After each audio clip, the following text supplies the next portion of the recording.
చేరాలి, గురువుని చేరాలి. గురువు చేరాలి అంటే ఆ దారిలో ఎన్నో మార్గాల్లో ఎన్నో ఇబ్బందులు ఉంటాయి.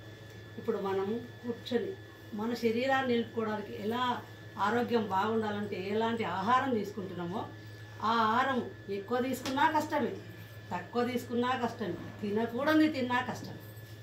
అలాగే మన ఇంద్రియంలకు కూడా ఆహారం కావాలి. మన ఇంద్రియంలో కూడా ఎలాంటి ఆహారం కావాలి? సుదర్శనం అంటే మంచి దర్శనం, ఏది బాగుందో అది చూడగలగాలి. సువాక్యం మంచి వాక్యాలు వినగలగాలి. సుశోభితం శోభిల్లాలన్నమాట, మన వాక్యాలు శోభించాలి. ప్రతి ఒక్కరు ఉత్తేజంగా ఉండి ఇవి చెయ్యగలిగినప్పుడే మనం ఇంద్రియాలకు. సుచింతనం అంటే మన ఆలోచనలు, మనలో ఉన్న ఆలోచనలు కూడా మంచి ఆలోచనలు అయ్యండి, ప్రేరేపణ కలిగే ఆలోచనలు మనకున్నాయి.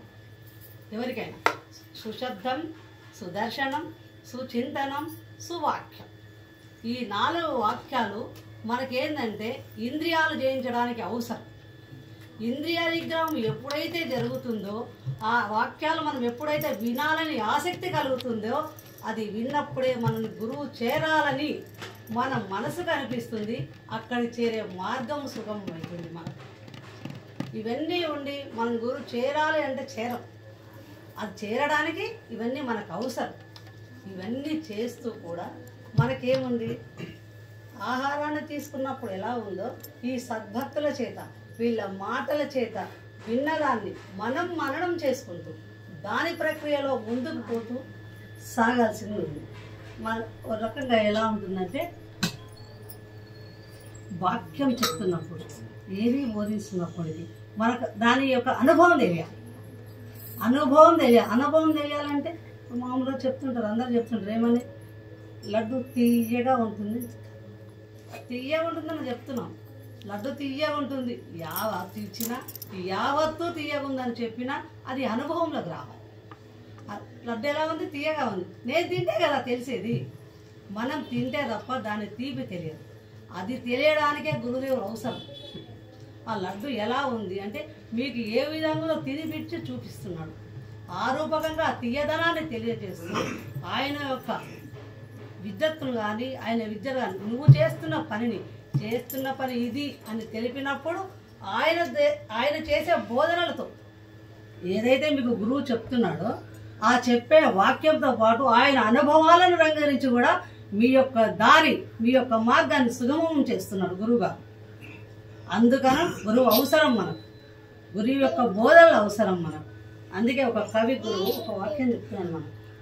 ఏమని చెప్తున్నాడంటే,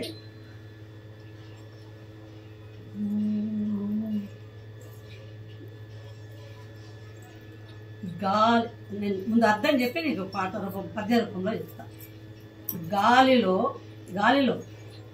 మామూలుగా మనం ఉన్న ఈ గగనంలో గాలితో శ్వాసను అనుసంధించాడంట ఎవరు? ఆ గురువు గారు. గాలిని అనుసంధించాడు, శ్వాసతో అనుసంధించాడు. తర్వాత ఏం చేస్తున్నాడు? కవితా కల్పిత శాఖను నేలకే దించాడట. కవితా కల్పిత శాఖను నేలకు దించాడు. నన్ను నేనే విరాట్గా ప్రతిభా పాట పెంచా. నన్ను నేను విరాట్గా ప్రతిభా పాటని చాట.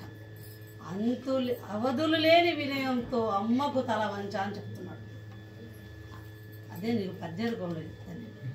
గగనంలో గాలితో శ్వాసను అనుసంధించా, గగనంలో గాలితో శ్వాసను అనుసంధించా, కవితా ప్రకృతిని శాఖను నేలపైకి దించా, కవితా ప్రకృత శాఖిని నేలపైకి దించా, నన్ను నేను విరాట్టుగా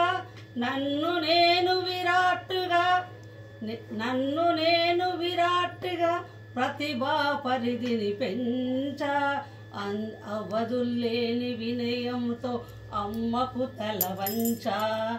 ఇది మనకు గురువుల ద్వారా ఆ మార్గం ద్వారా సూచిస్తూ వాళ్ళని పరికించి వాళ్ళతో మాట్లాడుతూ వాళ్ళు చెప్తున్నప్పుడు మనం ఎలా ఉండాలి తెలుసా? ఖాళీ కప్పులాగా ఉండాలి.